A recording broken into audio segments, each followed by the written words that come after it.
Here's a quick recap of what we've done so far. We have created a client, we have added participants to that client, and we have just created a pool for this client. Now we are at the point where we want to go ahead and add the participants to this pool. We're going to use the button here that says import participants to pool. I'm going to go ahead and click it. It took about 5 seconds, and now every single person that we just imported is inside of this pool.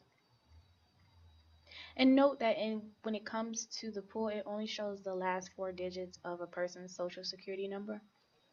But if you need to view more information about this person, you want to make sure that you get into edit mode. Remember, you cannot make any changes on any records unless you're in edit mode.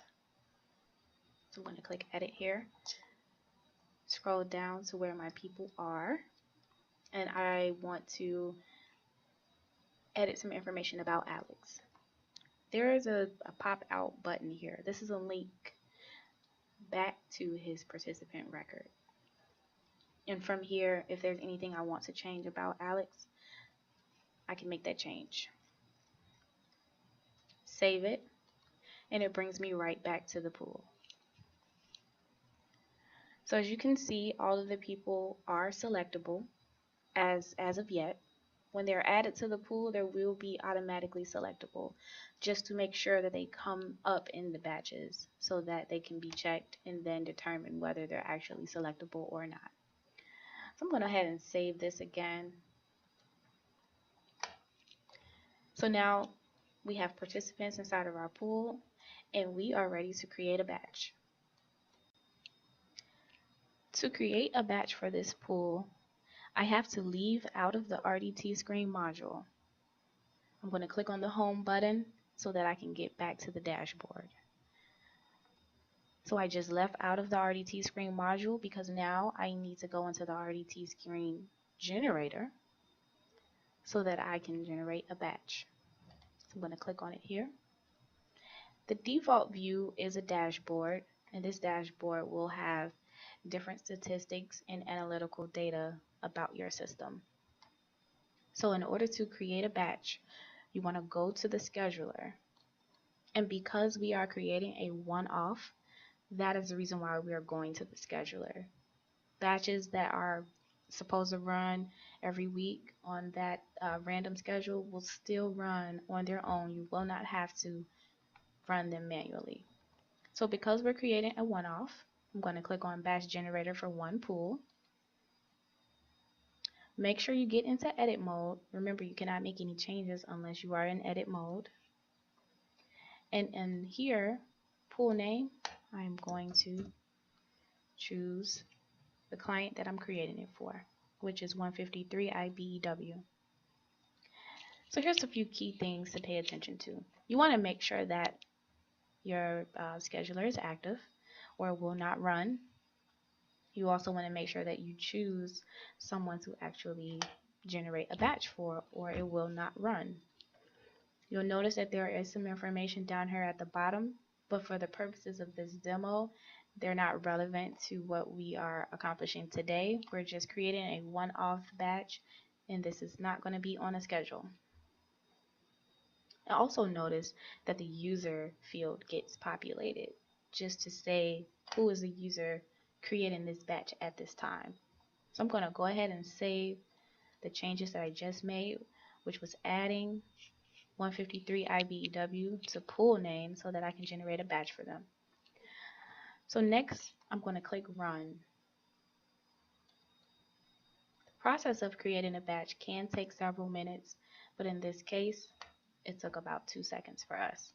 So now we want to go ahead and view the batch that we just created. To view the batch that we just created, you go to the top menu bar and click on batches. This is going to bring you to a list view of all the batches in your system. We just created a 50% batch for 153 IBEW, created it on 3/12. This is the batch that we will be reviewing today. So based on the criteria, of this pool, which had 56 people in it, it only pulled one person, and his name is Danny. So as you can see here, you got some information about this batch. You have a batch name, 153 IBEW-50% batch, pool name, and the test type. If you would like to view any of this information, you can simply click on this link so that it will take you there. So for instance, I'll click on the link for the name of this pool. Notice the breadcrumbs are still here. So when I go back to my batch, I will not click on the back browser button. I will click here to get me back to my batch.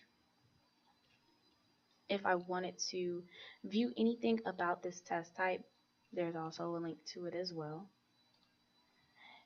And what it shows me is that it's part of the random generator, shows you an ID number, lets you know that it's active as well, and what the test type is. So I'm going to use my breadcrumb to get back to batches again. Now we have Danny here. He doesn't have a company. He is selectable, and his company has not been checked yet. So I'm going to go into edit mode because I need to add a company for Danny.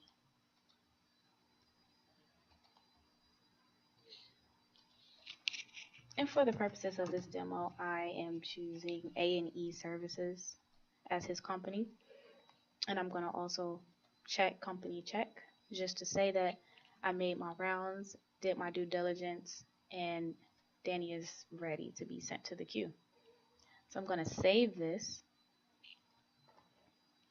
and just make sure that everything is the way that it should be.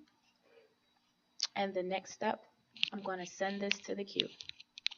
In order to do that, I simply click on Send to Queues.